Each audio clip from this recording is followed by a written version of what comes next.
dream. I was flying high, I was feeling fine. I won't be put in line, 'cause I'm ready to do my time. Simply Financial with Christopher Calandra, Certified Financial Planner, is an innovative, comprehensive, informative, and cutting-edge podcast that discusses financial topics ranging from personal finance, economics, politics, and personal growth. Simply Financial will cover intriguing and thought-provoking questions so that the listener can simply increase their financial IQ. Welcome to today's episode of the Simply Financial Podcast. I'm your host, Christopher Calandra. This episode is number 32. We're in season number 3.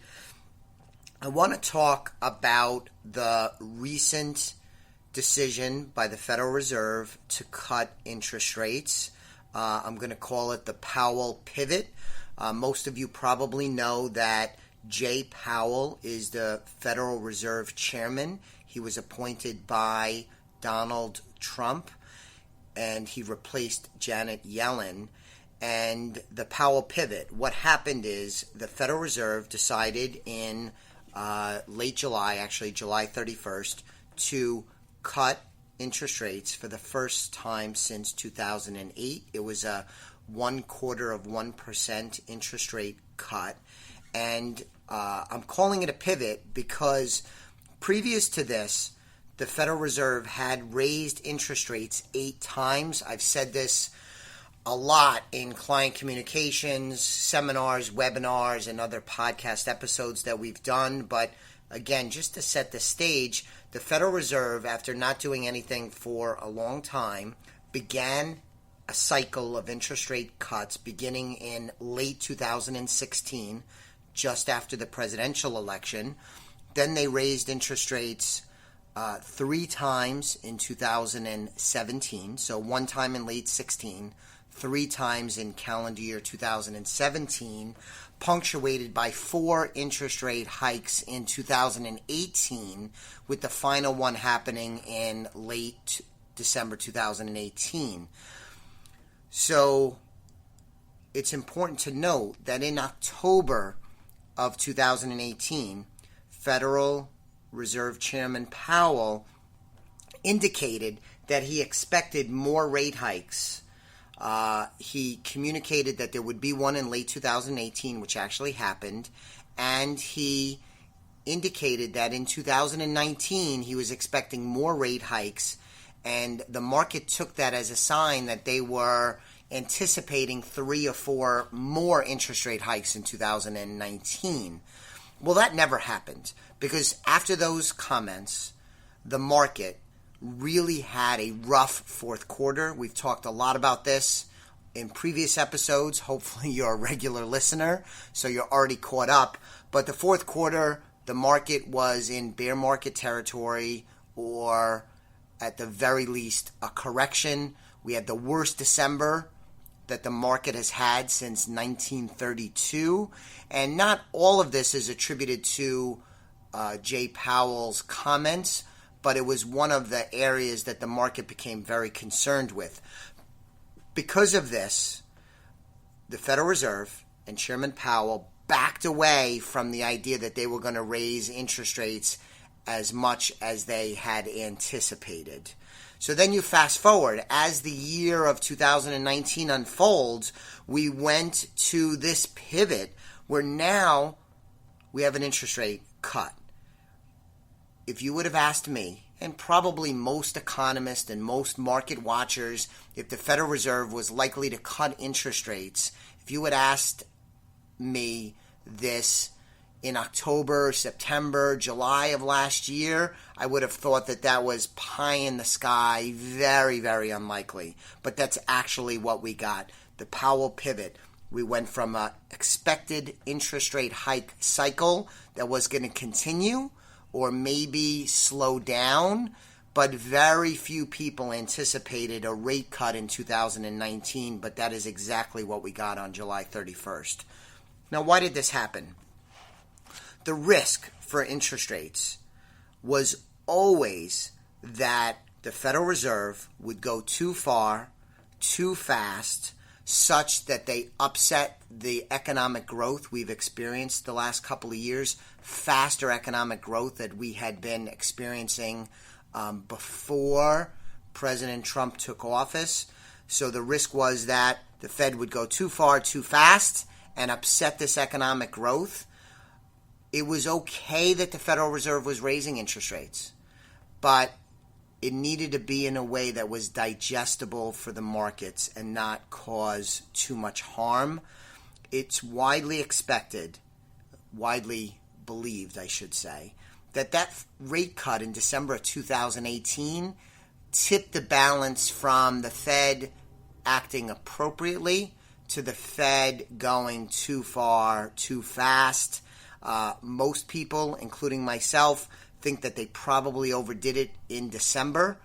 I will say, and this has been discussed on the podcast, I think the Federal Reserve was in a tough spot come the fall of 2018, and they raised interest rates in December, not so much because they wanted to, but because they wanted to deliver on what they had communicated that they were likely to do.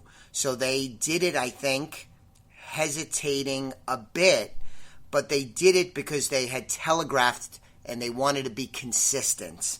But it turns out, judging by the activity on July 31st, that it in fact was probably too much too soon, and that December rate hike was a bad decision.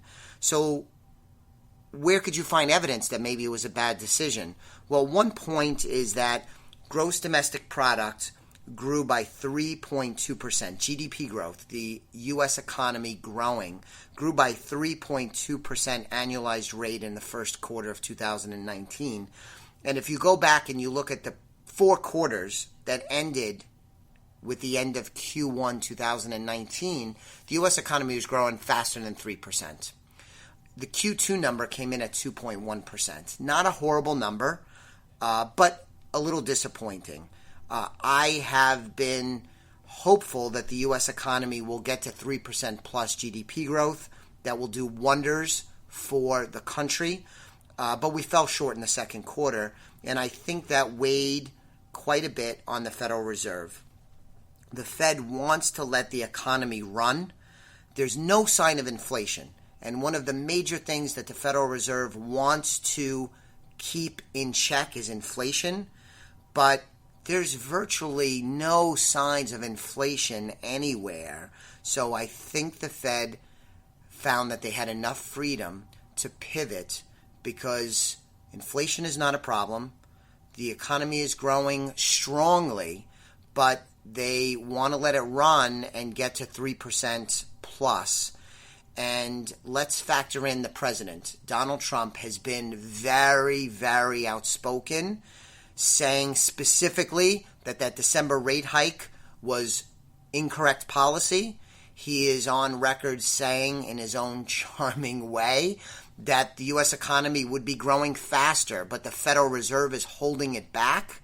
I don't know if I believe that completely, but I do think the president has a good point, and he's got some very good evidence on his side. It's also fairly unusual for the president to be so outspoken about Federal Reserve policy. Traditionally, it's been an independent body that deliberates and makes decisions on interest rates. But President Trump has been out on the lead with this. Some people would debate whether Chairman Powell gave in to the president, or did the Federal Reserve act because what the president was saying was actually the right prescription? That'll get debated. I'm not going to get too far into that. But the president did get what he wants. We have this pivot. I also will add that I think some of what President Trump's comments and this decision by the Federal Reserve to cut interest rates, I think you could also draw a straight line to the China and trade issue. I think worries that this is going to last longer than many of us, including me, had hoped for, that there may be more tariff action, there may be more trade skirmishes, as we negotiate and try and hammer out a new trade deal with China, that will have a tendency to dampen down U.S. economic growth. And by cutting interest rates, I think we're trying to keep the government, both the federal executive branch and the Federal Reserve, is trying to get the wind at the economy's back so that the country could deal with China and not make it any more difficult on the U.S. economy than it needs to be. That's a personal opinion. I haven't seen that too much in what I've read. I'm recording this just a day after the Federal Reserve decided to cut the rates the quarter point. But I think that makes sense. I'll also draw your attention to a couple of episodes ago, actually Season 3, Episode 30. I did a 2019 mid-year economic report, and I co-hosted that with economist Dean Nicholson, and we talked about this topic. My opinion was that the Federal Reserve should stand pat and not do anything for the remainder of 2019, and Dean Nicholson agreed with that. So we were aware that there might be this pivot and the rate cut. We talked about all of the uncertainty related to the interest rate situation, but my opinion, for what it's worth, and it's not like President Trump or Jay Powell sought out my opinion, but I would have voted for just standing pat for the time being, but we have this rate cut. So what to do? I think I just used the word uncertainty. I think that's a key element of this. We have a lot of uncertainty. I mean, we are at a point that we did not think we would be at. A lot of economists were expecting that the Federal Reserve would cut 50 basis points or 0.5% instead of the quarter point. In fact, the market on July 31st actually sold off 330 points or so on the Dow in the couple of hours after the announcement was made. So is the Fed going to now enter into a cycle where they're going to have more than one interest rate cut? So we're going to have to watch for that. Now, in Chairman Powell's comments yesterday, he seemed to indicate that maybe this was a one and done, at least for a while.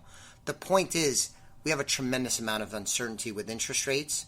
And as I mentioned a moment ago, I think this ties back to the huge uncertainty surrounding China, trade policy, tariffs, and the possibility of an escalation in a trade war. I think it all ties together. But this uncertainty is probably not very good for the market in the short term. I'm not completely panicked about it, but it is a little worrisome.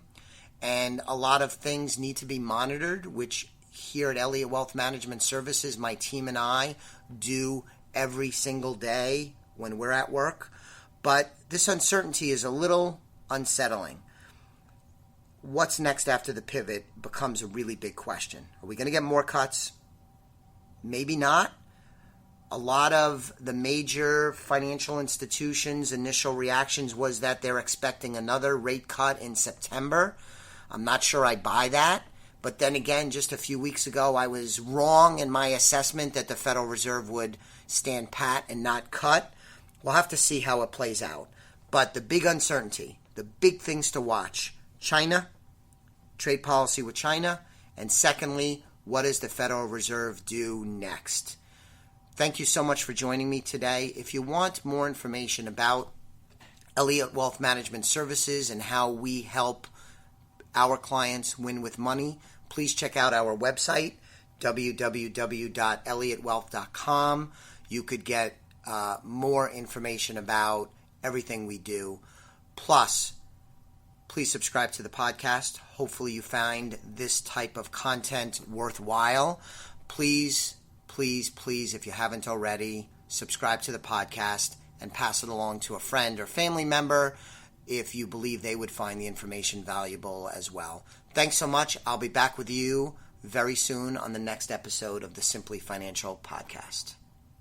We'll be back with you very soon. The views expressed are not necessarily the opinion of SagePoint Financial Incorporated and should not be construed directly or indirectly